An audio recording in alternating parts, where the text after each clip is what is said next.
அனைவருக்கும் வணக்கம். எல்லாரும் எப்படி இருக்கீங்க? வெயில்லாம் எப்படி இருக்கு? இன்னைக்கு ரொம்ப வெயில் ஜாஸ்தி. வெயில் தாங்கவே முடியல. லாஸ்ட் இயரும் வெயில் இருந்துச்சு தான், ஆனால் இந்த இயர் ஹீட் வந்து ரொம்ப ஹெவியாக இருக்கு. சரி, இதுக்கு என்ன ரீசன் அப்படின்ட்டு நான் சர்ச் பண்ணிட்டு இருந்த போது எல்லாருக்கிட்டையும் அடிக்கடி நீங்களும் கேள்விப்பட்டிருப்பீங்க, எல் நினோ அப்படிங்கிற அந்த கான்செப்ட் சொல்கிறாங்க. அந்த கான்செப்ட் வந்து ஃபர்ஸ்ட் எனக்கு புரியல. நான் எல் நினோ அப்படின்னு அது இருந்தால் கொரோனா மாதிரி ஒரு வைரஸோ அப்படின்னு நினச்சிக்கிட்டேன் நான். அப்புறம் தான் தெரிஞ்சது அது ஒரு climatic phenomenon. El Nino is a climatic phenomenon in which the surface water of the central and eastern Pacific Ocean becomes warmer than usual.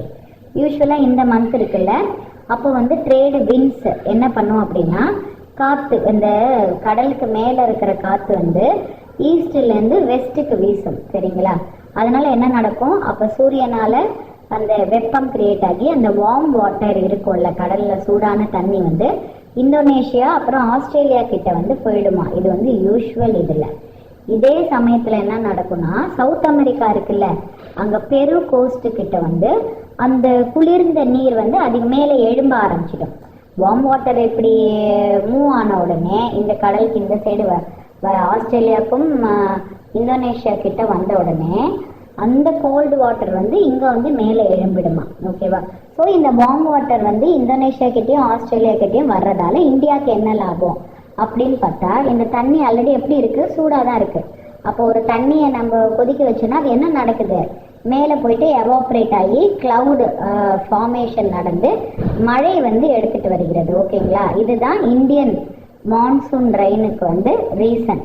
Okay, ஆனால் இப்போ அது நடக்கல. இந்த காற்று வந்து குறைவாக இருப்பதால் இந்த எல்னினோவோட இது என்னன்னாக்கா, அது வறட்சி எடுத்துட்டு வரணும், மழையை வந்து கம்மியாக கொடுக்கணும். அப்போ அது என்ன பண்ணுதுன்னா, அந்த ஈஸ்ட்லேருந்து வெஸ்ட்டுக்கு போகும்ல அந்த வார்ம் வாட்டர், அந்த இதை வந்து கம்மி ஆக்கிடுது.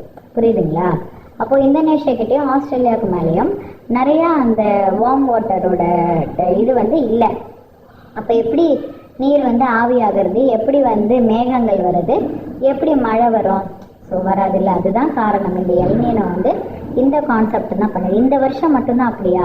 2026 மட்டும்தான் அப்படியா?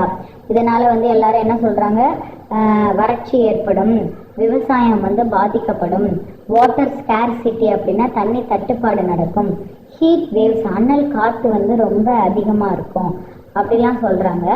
இந்த வருஷம் மட்டும் கிடையாது, இதுக்கு முந்திர வருஷங்கள் நிறையாவும் 1982 to 83, 1987, 1997, 98, 2002, 2002, 9, அதுக்கப்புறம் 2015 to 16, 2023 to 24, இந்த எல்லா இயருமே வந்து என்ன நடந்திருக்கு, பசிபிக் ஓஷனுக்கு ஃபீவர் வந்துருச்சு. ஓகே, அப்போ ஓஷன் ரொம்ப வெப்பம் ஜாஸ்தி எடுத்து weak monsoon, less rain, water problem வந்துருச்சு. ஓகேங்களா? ஸோ இந்த கண்டென்ட் எடுத்ததுக்கு மூலயமா என்னோட சேனல் வந்து லேர்ன் இங்கிலீஷ் த்ரூ தமிழ். அப்போ நான் உங்களுக்கு வந்து சில கிளைமேட்டிக் ரிலேட்டட் வெக்காபுலரி வந்து கற்றுக் கொடுக்கணும்ல. ஸோ அதுக்கு நான் ஃபர்ஸ்ட் சொல்கிறேன். சன் எல்லாருக்கும் தெரியும், சூரியன். பசிபிக் ஓஷன், பசிபிக் பெருங்கடல்.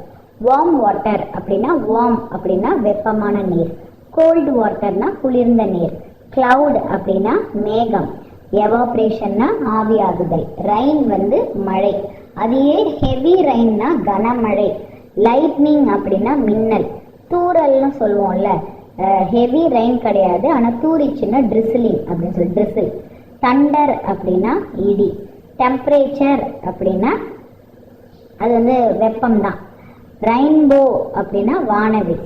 ஓகே, டெம்பரேச்சர் வந்து வெப்பநிலை, சைக்ளோன் வந்து புயல், டிராட் அப்படின்னா வறட்சி, ஃப்ளட்னா வெள்ளம்.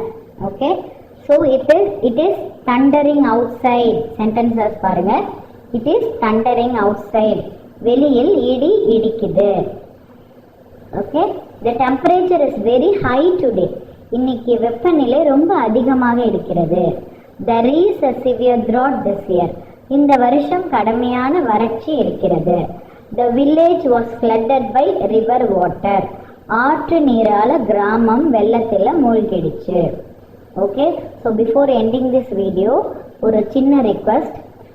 நம்மளால் எல்நிலோ வந்து ஸ்டாப் பண்ண முடியாது, ஆனால் இந்த என்விரான்மெண்டல் வந்து ப்ரொடெக்ட் பண்ண முடியும், சுற்றுச்சூழலையும் நம்மளால பாதுகாக்க முடியும். பக்கத்தில் இருக்கிற இடங்களுக்கு வந்து நடந்து போங்க. மேக்ஸிமம் வெஹிக்கல்ஸ் யூஸ் பண்ணுறத கொஞ்சம் அவாய்ட் பண்ணிடுங்க. அதே மாதிரி நிறைய செடி வந்து வளருங்க.